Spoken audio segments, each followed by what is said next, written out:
Une partie des collègues, certains ont fait grève et puis on a aussi présenté des tracts au public devant le Centre des finances publiques pour expliquer les difficultés qu'il y a actuellement avec les suppressions d'emplois et qui peuvent effectivement venir impacter les problèmes que les personnes, les contribuables peuvent avoir ou les usagers qui viennent de voir, puisque moins on est nombreux, moins on peut les recevoir, moins on peut répondre au téléphone, moins on peut répondre en mail.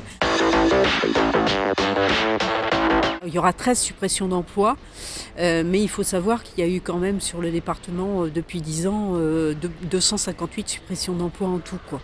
Et avec des postes qui ont été supprimés au fur et à mesure, des trésoreries dans les campagnes notamment qui ont disparu et des services qui vont probablement fusionner et qui peuvent entraîner des difficultés de déplacement pour les personnes, les usagers, les contribuables qui peut-être au lieu de faire 10 km vont être obligés d'en faire 30, 40. En ce qui concerne le prélèvement à la source, c'est un souci parce qu'effectivement, ce qui se passe, c'est qu'on est de moins en moins nombreux.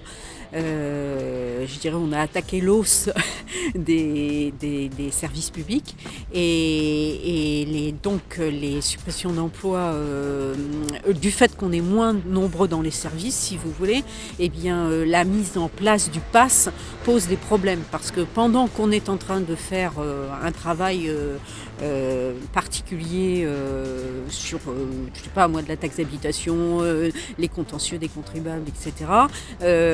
Là, on nous demande de mettre de côté pour travailler sur le pass plus principalement. Donc, la difficulté, c'est effectivement concilier le travail des deux et on ne peut pas faire. On n'est pas suffisamment nombreux, donc on fait le maximum sur le pass actuellement puisque c'est ce qui nous a été demandé, mais ça entraîne des soucis et des perturbations de service, quoi. Vous savez, nous, on est en première ligne parce qu'on voit les déclarations de tous les contribuables. Donc, on voit bien les difficultés que peuvent rencontrer certains. On voit bien les pensions qui n'augmentent pas. Les petits salaires des agents, des jeunes, je veux dire, qui travaillent dans le public comme dans le privé et qui n'augmentent pas et qui sont précaires. Et donc, tout ça, on le voit. Et on voit bien que les gens, quand ils viennent nous voir, quelquefois ils ont des difficultés, ils ont du mal à s'en sortir. Donc ça, si vous voulez, c'était sous-jacent. C'est-à-dire que même si on ne pressentait pas de quelle manière ça se ferait, on savait très bien que de toute façon, il y avait des gens qui étaient dans des difficultés quand même particulières. L'argent, c'est le nerf de la guerre et pour vivre un peu décemment, il faut quand même un minimum de revenus, quoi. Donc voilà. Et si vous êtes imposé ou que la CSG augmente ou comme certains services augmente, la taxe ou la TVA peut augmenter, ou c'est une difficulté de plus pour les gens, y compris pour les petites entreprises par exemple. Il y a des gens qui montent des petites entreprises pour faire des services et autres et qui ont des difficultés effectivement de trésorerie et des difficultés de revenus simplement. Donc après, si tout augmente derrière, c'est pour eux plus problématique et plus difficile.